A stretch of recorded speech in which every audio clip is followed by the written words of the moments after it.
Hai semua, selamat kembali dalam YouTube channel Bintang Kecil. Okey, hari ini kita ada dekat Museum Negara. Dalam Museum Negara ni kita dapat belajar macam-macam lah pasal sejarah negara kita. Macam tu. So, hari ni Abang Noel nak ajak adik-adik semua untuk lebih meneliti dan memahami lah pasal sejarah macam mana pertubuhan Malaysia, macam mana negara kita ni tertubuh untuk menjadi satu negara. Okay? So Abang Noel dah tak nak cakap banyak lah kan. Adik-adik semua mesti macam tak sabar nak tahu apa yang ada dalam Museum Negara ni. So jom kita pergi tengok apa yang ada sekarang.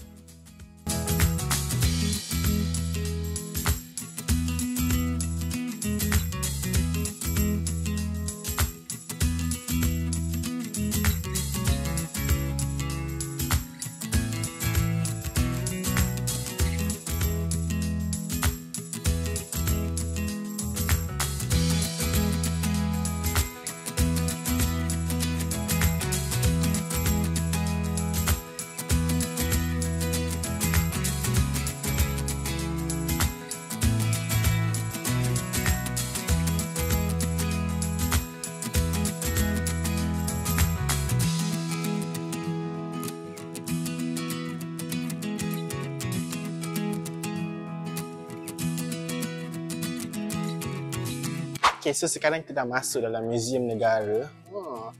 Adik-adik semua mungkin ada yang dah pernah datang Museum Negara. Ada juga yang belum pernah datang. So untuk adik-adik yang belum pernah datang, boleh datang kat sini. Memang best sebab korang boleh belajar macam-macam pasal sejarah. Sebab banyaklah Abang Noel pernah interview adik-adik cakap apa subjek kegemaran korang, apa subjek kegemaran diorang. Diorang cakap diorang suka sejarah. So sekarang ni kalau korang nampak kenapa ada hutan yang kat sini. So yang ni kita ada di section zaman perm di mana macam mana hutan ni dia boleh membantu dalam pembentukan budaya manusia. So jom kita jalan lagi. Kita ada, ni baru sikit lah guys. Museum Negara ni besar. So jomlah kita jalan tengok lagi apa yang ada kat dalam. Okay?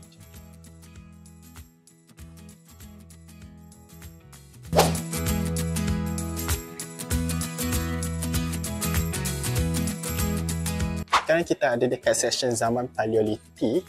Kalau kat zaman Paleolitik ni, kalau kita baca lah kat sini, dia dikenali sebagai zaman batu awal lah. Dia baca 10,000 tahun silam. Lepas tu dekat sini, aktiviti manusia zaman tu dia menunjukkan sejak 300,000 tahun dahulu lah. Lepas tu zaman ini diciptakan melalui menggunakan peralatan batu untuk menetak dan peralatan daripada serpihan batu yang lain. So diorang guna batu-batu ni. Zaman diorang kan diorang memburu haiwan kan. So diorang guna batu ni lah untuk nak buru-buru semua haiwan tu. So dekat sini juga dia cakap masyarakat Paleolitik ni dia amalkan cara hidup berpindah randah. Dan so dia buru haiwan, dia tangkap ikan, memungut serta mengumpul tumbuh-tumbuhan seperti sumber makanan. Lepas tu dekat sini juga tulis cakap kebanyakan tapak Paleolitik terletak berdekatan dengan tasik-tasik kuno dan tebing-tebing sungai yang menjadi sumber utama untuk mendapatkan makanan dan batu. Macam itulah sebab macam tadi dia cakap diorang buru haiwan, dia tangkap ikan. So lagi senang kalau diorang duduk dekat tebing-tebing sungai, betul tak? Macam tu. So antara tempat-tempat zaman Paleolitik kat Malaysia ni dia kat Lembah Lenggong, Perak dan kat Lahad Datu Sabah. Macam tu. So kat situlah tempat-tempat diorang wujud lah, macam diorang menetap dulu. Kalau macam adik-adik semua lah kan, macam kalau adik-adik semua tiba-tiba lahir lah di zaman Paleolitik kan, apa yang korang akan buat waktu tu? Korang akan jadi orang kata pemburu ke, korang akan jadi orang yang buat ketua ke, macam tu kan. Kalau rasa Abang Noel nak jadi pemburu, bantu kita punya kawan-kawan untuk makan semua, betul tak? Kalau korang nak jadi apa? Apa jawatan korang waktu zaman Paleolitik ni? Okay? Cuba komen kat bawah. Inilah macam Abang Noel cakap. Abang Noel cakap kalau Abang Noel lahir pada zaman Paleolitik, Abang Noel nak jadi pengumpul dan pemburu. Macam tu. Bolehlah kita buru siput sedut, siput, ikan, rusa, lembu. So nanti kita kumpul dan kita bagi makan kepada rakyat-rakyat, masyarakat-masyarakat kita. So nanti orang berterima kasih sikit lah kat Abang Noel.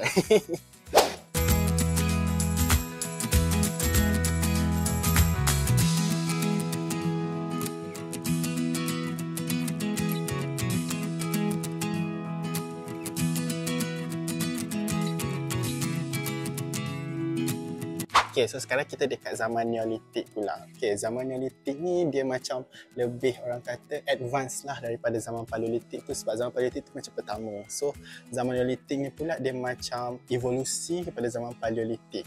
Okay, dekat sini dia ada perubahan yang besar dan tamadun baharu dalam kehidupan mereka. Lepas tu, diorang ni dah banyak cipta banyak-banyak peralatan batu, contoh macam tembikar. Lepas tu diorang buat pakai penggunaan api, semua tu. Lepas tu, diorang macam dekat zaman Paleolitik, diorang guna batu kan sebagai macam alatan untuk memburu semua. Macam ni, diorang dah cipta kapak, diorang dah cipta macam-macam senjata lah untuk nak bantu diorang dari segi memburu. Okay, lepas tu masyarakat Neolitik ni dia jalankan kegiatan macam cucuk tanam, lepas tu dia ternak haiwan, lepas tu dia juga ada terlibat dalam perdagangan, pertukaran barangan. Ni antara peralatan tembikar yang ada waktu zaman Neolitik. Macam yang ni serpihan-serpihan dia lah, serpihan-serpihan tembikar diorang lah.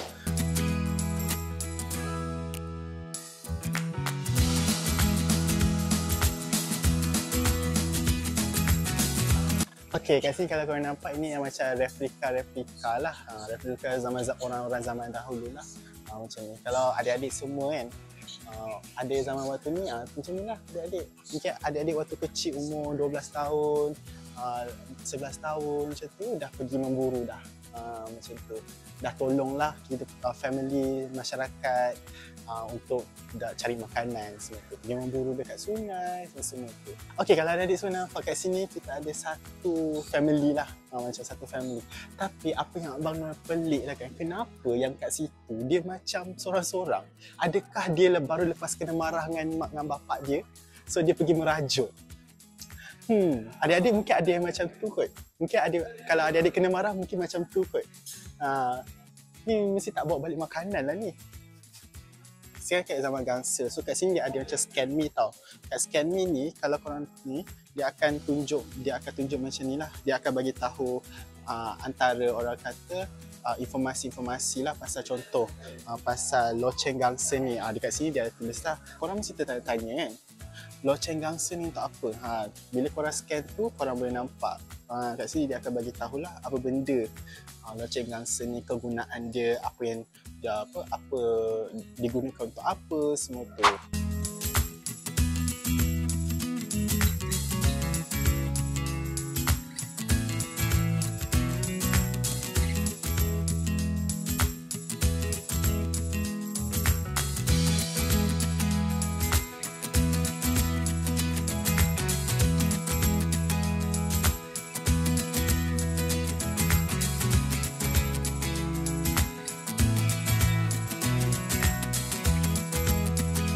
So dekat sini juga, dia bukan sahaja macam korang datang museum untuk tengok apa yang terjadi kat sejarah. Korang juga ada permainan interaktif. Macam tu. So nanti tak adalah macam bosan sangat, sampai-sampai korang main dan korang boleh belajar. So, oh ni puzzle, kita kena selesaikan. Okay.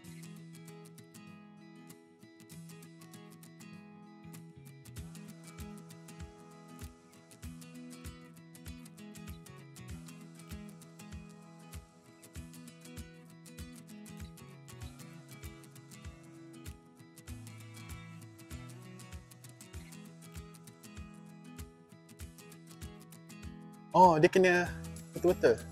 Okey. Ni dah dia siap. Berapa minit tadi? Almost 2 minit. 1 minit 28 abang buat. So adik-adik semua, kalau sampai sini, cuba korang buat and korang tengok. Korang boleh buat berapa minit and korang komen dekat bawah sekarang. Okey?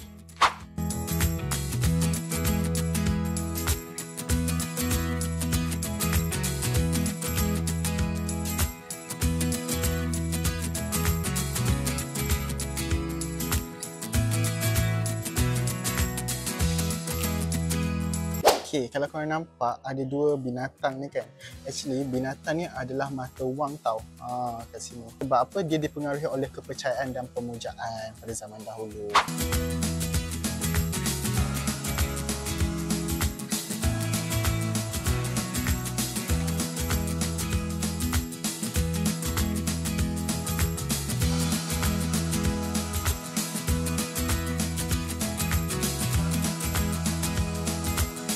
Okay, macam sebelum ni kan, kalau korang tengok video yang Abang Noel pergi Museum Kesenian Islam kan, kita banyak cakap pasal Islam ni banyak memengaruhi kita punya orang kata seni-seni dekat tanah Melayu ni. Ni adalah tengok kat sini cakap pengaruh Islam dalam hiasan seramik kita. Tengok macam-macam. Tapi yang ni macam ada unsur-unsur daripada China juga. Macam tu. Sebab macam kalau korang nak tahu, pengaruh Islam ni dia datang di semua tempat. Dia ada di China, dia ada di India dan dia ada di Malaysia. So macam kat sini korang nampak dekat situ dinasti Ming, dinasti Qing, macam tu.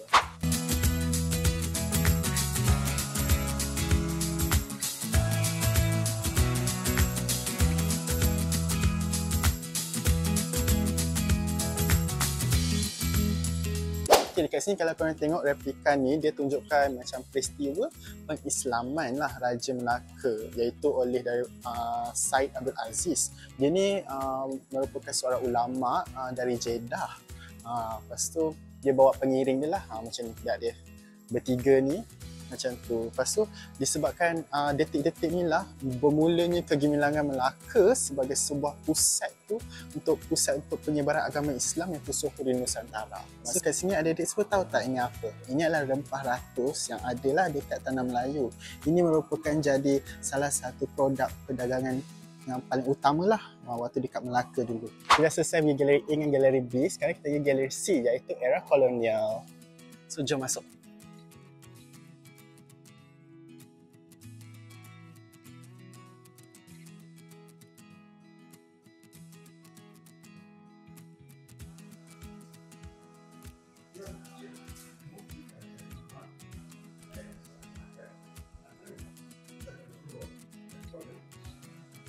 Buat apa tu? Okay, kalau kat sini kan, kalau adik-adik macam perasan lah kan, di kapal ni kan, kalau adik-adik pergi Melaka, ada satu museum dekat Melaka tu, rupa dia sama macam kapal ni. Okay, so inilah dia. Itulah asalnya model kapal tu, model museum tu. Dia daripada model kapal Portugis Flor de la Mar, iaitu merupakan kita punya penjajah lah.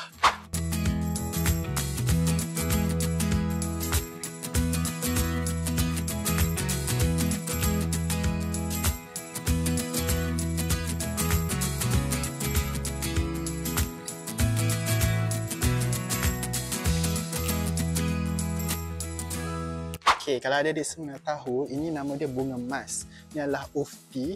Dia akan hantar benda ni setiap 3 tahun kepada negeri-negeri utara Semenanjung lah, iaitu Kedah, Kelantan, Terengganu. Lepas bunga ni datangnya daripada Raja Siam dekat Bangkok untuk orang kata lambang persahabatan macam tu.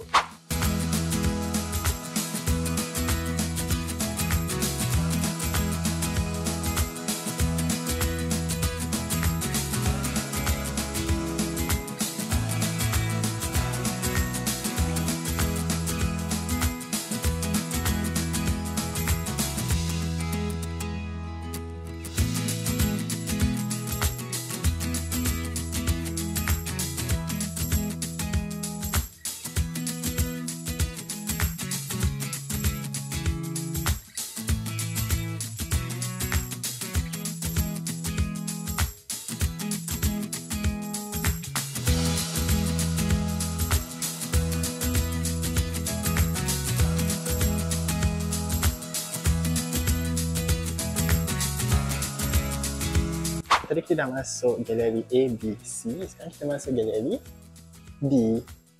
Dekat sini dia more fokus kepada Malaysia selepas terjajah lah.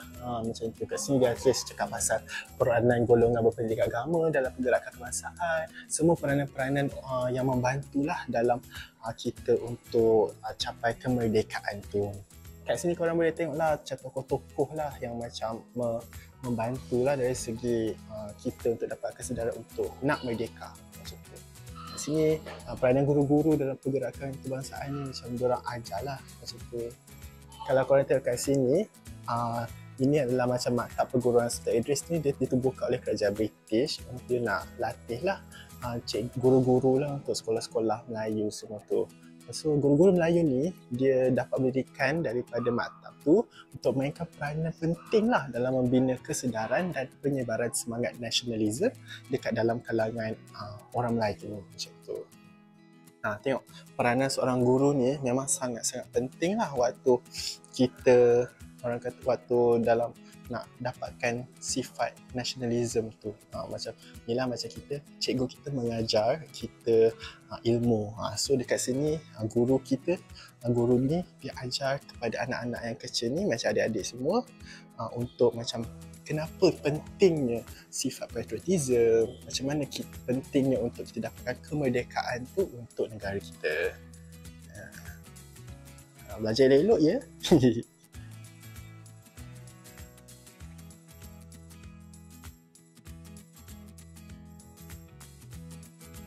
Korang tahu tak, sebenarnya penulisan ni sangat penting tau dalam macam nak untuk dapatkan sifat nasionalisme, dapatkan orang kata kesedaran dan perjuangan tu.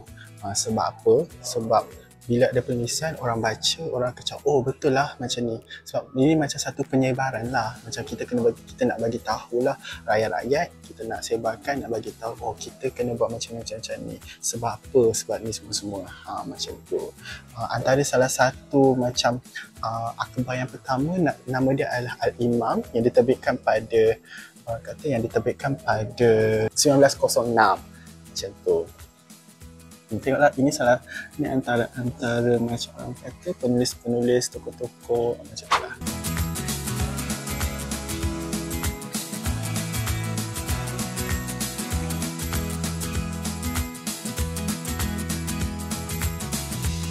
So kalau korang nak tahu, ini adalah bendera pertama Persekutuan Tanah Melayu. Kalau macam selalunya kita tahu jalur dia dengan dia punya yang tu akan ada 14 kan. Tapi dekat sini dia ada 11 saja sebab waktu ni Sabah Sarawak tak masuk Malaysia lagi. Lepas tu yang satu lagi tu adalah wilayah persekutuan. So bila dah tambah lagi 3 jadilah 14.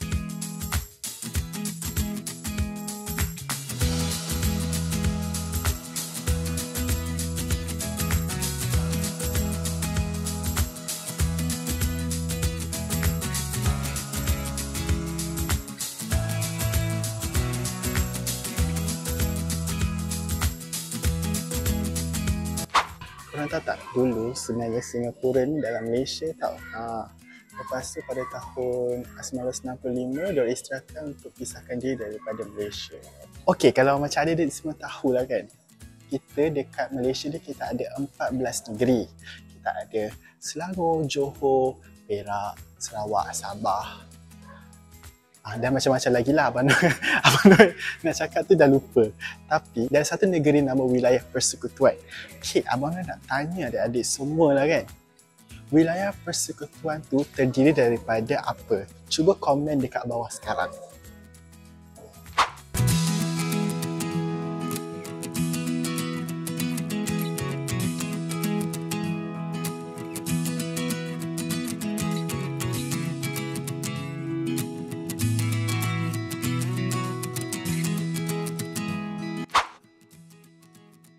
Okey, itulah dia kita punya jalan-jalan dekat dalam Museum Negara kali ini. Adik-adik semua seronok tak tengok macam mana wujudnya sejarah Malaysia ni.